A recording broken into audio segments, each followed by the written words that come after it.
நான் முதல்வன் திட்டத்தை நீங்க முடக்கிற முயற்சியில இறங்கியிருக்கீங்கன்னு கேள்விப்பட்டோம். தமிழ்நாட்டில் இருக்கக்கூடிய ஒவ்வொரு இளைஞர்களும் அவங்களுடைய துறைகள்ல நான் முதல்வன் அப்படின்னு உருவாகணும்னு தான் எங்களுடைய தலைவர் இந்த திட்டத்தை கொண்டு வந்தாங்க. இந்த நான் முதல்வன் திட்டத்தில் மட்டும் பார்த்தீங்கன்னா கடந்த 4 வருடங்கள்ல 41 லட்சம் மாணவர்கள் இதில் டைரக்டா பெனிஃபிட் அடைஞ்சிருக்கிறாங்க. நான் முதல்வன் திட்டத்தின் மூலம் பள்ளிக்கூடம் செல்லுகின்ற மாணவர்களுக்கு அடுத்து அவங்களுடைய ஹையர் ஸ்டடீஸ் என்ன, எப்படி படிக்கணும், எந்த கோர்ஸ் எடுக்கணும் அப்படின்னு அவங்களுக்கு கைடன்ஸ் கொடுத்துருக்குறோம்.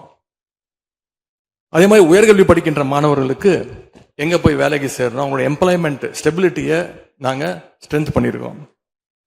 முக்கியமா நான் முதல்வன் திட்டத்தின் மூலமா யூபிஎஸ்சி மாதிரியான சிவில் சர்வீசஸ் தேர்வுக்கு தயாரிக்கின்ற மாணவர்களுக்கு ஹாஸ்டல் வசதியோட பயிற்சியும் வழங்கப்பட்டிருக்கு.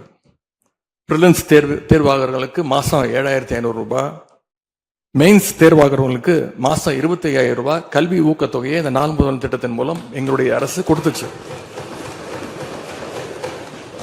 அது மட்டும் இல்ல, டெல்லிக்கு இன்டர்வியூக்கு போயிட்டு வர்றதுக்கு அவங்களுக்கான போக்குவரத்து கட்டணத்தையும் அந்த செலவையும் அரசே ஏற்றிருக்கு நான் முதல்வன் திட்டத்தின் மூலமாக.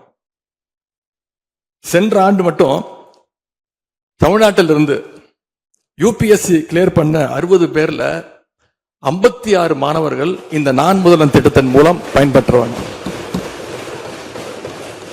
அதுல நான் இன்னும் குறிப்பிட்டு சொல்லணும்னா, ஆல் இண்டியா லெவல்ல செகண்ட் பிளேஸ் படிச்ச சகோதரி ராஜேஸ்வரி நான் முதல்வன் திட்டத்தில் பயன்பெற்றவங்க.